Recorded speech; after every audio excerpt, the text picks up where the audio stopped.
So in this video, we're looking at the third part of this problem.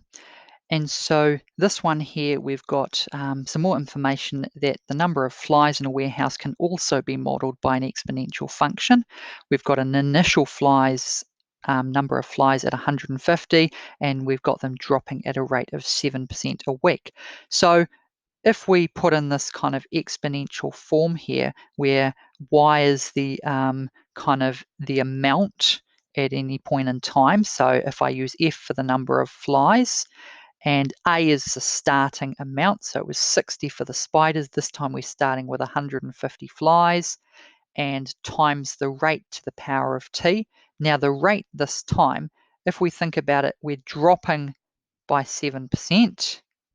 So that means we're going to be having 93% of what there was the previous week in terms of the number of flies. So we're going to have that as 0.93 to the power of t, number of weeks.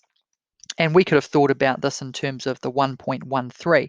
If we're increasing by 13% a week, we've got the amount we had plus an extra 13%. We're at 113%, which is, as a decimal, 1.13. And so now we're trying to find out after how many weeks the number of flies and the number of spiders will be the same.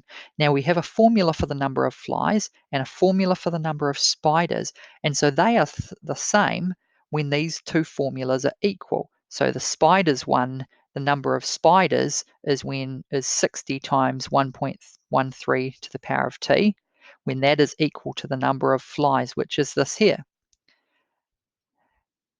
And one of our problems we see straight away is we have t in a couple of places. We have a power of t on two different parts, both sides. And so the first thing we want to do is we want to get t all on the same side. And so what we're going to do here is I'm going to divide through by 0.93. And I'm also going to divide through by 60 in the one step to get rid of the 60 here. So if I divide through by 0.93, I'm going to end up with this on the left hand side. And if I divide through by 60, that will get rid of the 60 here onto the other side. So I've just moved this in the one step here. Now, since I have a power of t on the top and the bottom of my fraction, what that means is that power can come outside. That's another way of writing it. And so now I've got t just in one place. And so in order to do this now, if I work with logs, if I take the log of both sides, so taking the log of this side means the power t is going to come in front. So I've got log 1.13, 0.93 equal to log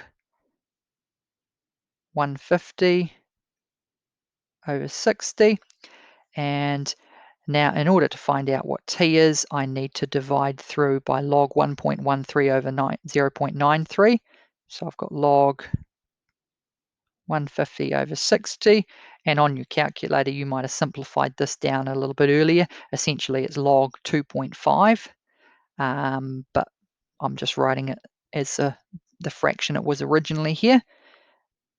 And that's over log 1.13 over 0.93. And when you do that on your calculator, you will come out with 4.704, etc.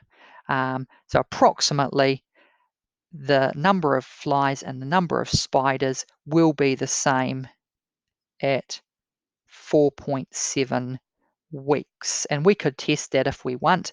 Plug in 4.7 there, work out what that is. Plug in 4.7 there, work out what that is, and we should get the same answer roughly from there as from here.